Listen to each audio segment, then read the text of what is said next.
ကဲတော့မင်းအနေနဲ့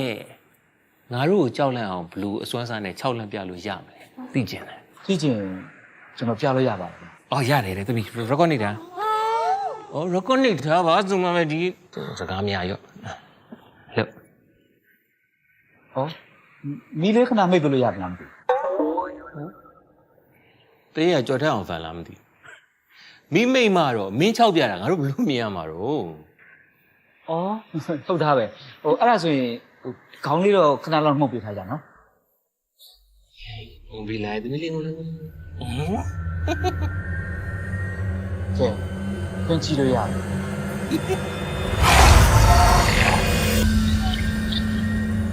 下金刚一，下金刚一。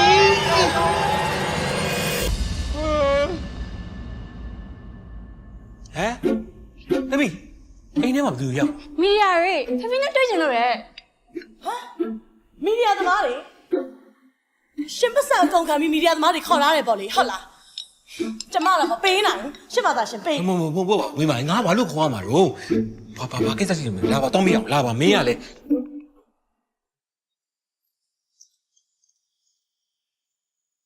မီဒီယာတွေအများကြီးရောက်စောစီဆိုတော့လေဆိုရင်တော့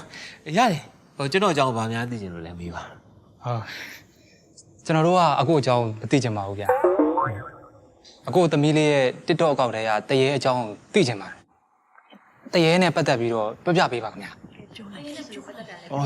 ဟိုတရေ TikTok ရဲ့တရေဟောနာမည်ကြီးနေတရေအဲ့ကျွန်တော်ကောင်းလေအဲ့ကျွန်တော်ကောင်းအာရှင်းရှင်းလေးပြောရကျွန်တော်မွေးထားတဲ့ကောင်ပေါ့ဗျာအစားကနေစပြောမယ်ဆိုရင်လွန်ခဲ့တဲ့တစ်နှစ်ခွဲလောက်ကကျွန်တော်မိသားစု DA ကိုစပြောင်းလာတဲ့အချိန်မှာကျွန်တော်မွေးထားလိုက်တာပဲဒါပေမဲ့ဒီကောင်က DN မို့အပြင်ကောင်အပြင်ကလမ်းဘေးနားမှာရှိနေတော့ကျွန်တော်ကားနဲ့ဖြတ်တိုက်ပြီးတော့ဝင်းညုံချုပ်ပြီးအိမ်ထဲခေါ်တင်ထား ဟာအဲ့ဆိုအကိုထောင်းမကြောက်လား ဟာရှုပ်ပြောနေရလေတော့ထောင်ချဘလို့ မဟုတ်ဘူးကျွန်တော်တိုက်တာမဟုတ်ဘူးကားတိုက်သွားတဲ့ဝင်းညင်လေးကလမ်းမပေါ်မှာတနာစရာလေးဖြစ်နေတာဟိုအဲ့လိုလေဟိုသွားဒီသွားနေသွားစရာမရှိဘူးပေါ့ဗျာကလေးကချေသေးရဲလေးပေါ့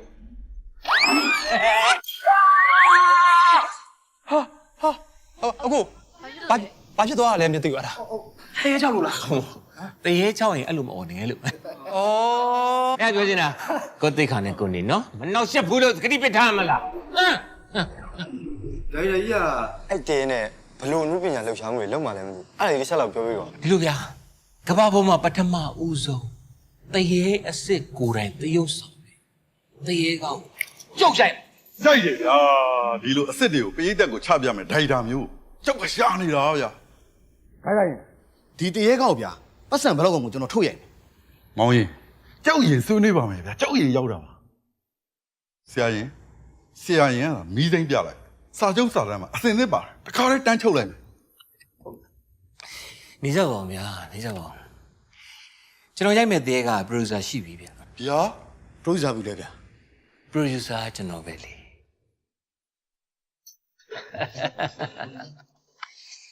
အခုလိုတရေကောင်တရေစစ်နဲ့ရိုက်မယ်လို့ကြီးညာလိုက်တဲ့အချိန်မှာအောင်မြင်မယ်မှန်းလဲသိရောချင်းကပ်လာကြတော့ပဲခင်ဗျားတို့လိုတာမပေါင်းတဲ့လူတွေနဲ့ကျွန်တော်ပြည့်သက်ကိုညာမစားချင်ဘူးဗျာကျွန်တော်ညာစားမှရှက်တယ်ဒါတော့စိတ်တော့မကောင်းဗျာနောက်ပြန်လို့ရပါတယ်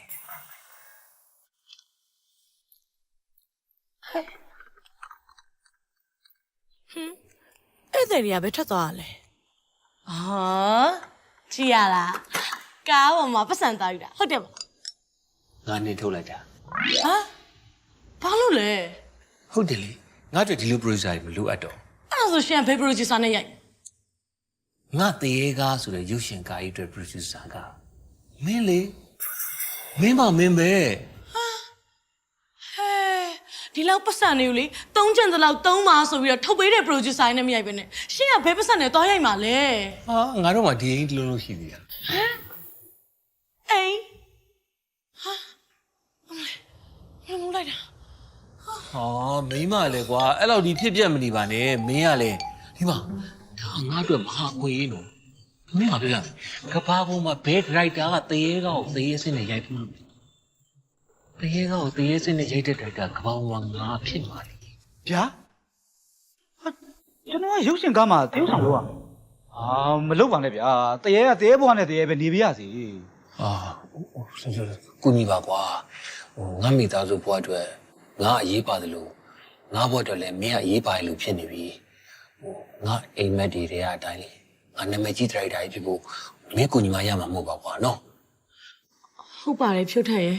အင်တာဗျူးတွေကလည်းအကုန်လုံးဖြေပြီးသွားပြီတနိုင်ငံလုံးကလည်းဟိုးလေးတကြော်ကြော်ဖြစ်နေပြီဆိုတော့နေမမကူညီလို့ရှင်ငါတို့အဆက်ကွဲမှာဘဝပြတ်မှာ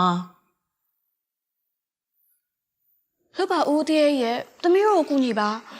ဦးသေးကူညီမရမှာမို့လို့ပါနော်ကြည့်ပါနော်ဦးသေးနော် ကဲဟုတ်ပါပြီကျွန်တော်အခုတရုပ်ဆောင်လုပ်ရမှာတော့ဟုတ်ပါပြီဗျာဟိုကျွန်တော်နဲ့တွဲရမယ့်မင်းသမီးကဘာလုပ်လဲဗျာ အာငါရုပ်ရှင်ဇာတ်ကားကြီးတွေကမင်းသမီးကငါစိတ်ကူးလေးအတိုင်းဆိုတော့ကွာအရက်က international အရက်ဖြစ်ရမယ်မျက်နာကလည်းကျုပ်တိုက်ပေးကွာချစ်စရာကောင်းတဲ့မျက်နှာလေးဖြစ်ရမယ်ဟုတ်ပြီးတော့ဘတ်ဂျက်အရဆိုရင်တော့ဟိုတက်ကတူဂုံးပုံလောက် ခင်ဗျားလေဗျာခင်ဗျားအခုရိုက်မှာလားတရေကားလားမင်းစာကားလားဟမ်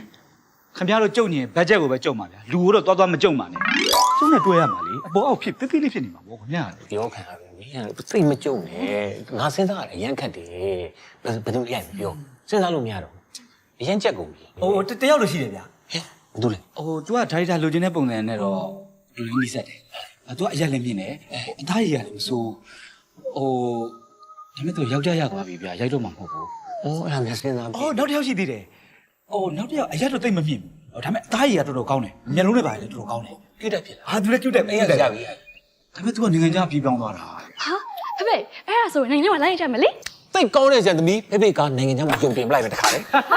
ဘာအောင်နိုင်ငံเจ้าကိုရိုက်မှာလဲဘတ်ဂျက်ကားပါဆိုမှ ။အော်ကြီးဟုတ်သားပဲသမီးဝင်မပြောနဲ့နေမင်းနိုင်ငံနဲ့ပြဿနာတက်မယ်နော် ။အော်တစ်ယောက်ရှိသေးတယ်ဗျ။ဟိုဒီတစ်ယောက်ကတော့ကျွန်တော်သိတာနောက်ဆုံးပဲနော်။ဟို तू ကဒါရိုက်တာကြီးလိုချင်တဲ့ပုံစံနဲ့ပို့ပြီးကွက်တိဖြစ်တယ်ဗျ။ तू ကလေ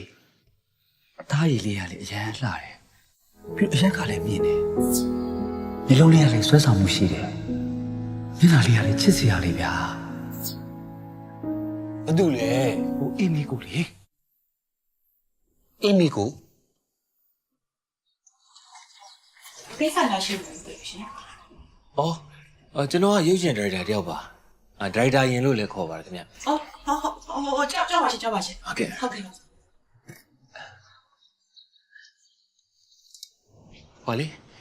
အခုတလောကျွန်တော် TikTok မှာအရန်ကိုနာမည်ကြီးထင်ရှားကြော်ကြားနေတဲ့ဟိုတရေအစစ်နဲ့ရိုက်မဲ့ရုပ်ရှင်ကားကြီးကိုပုံပုံဖန်တီးမဲ့ဒရိုက်တာကကျွန်တော်ပါပဲခင်ဗျ ကျမဟိုတက်တော့မတော့လို့ရှင်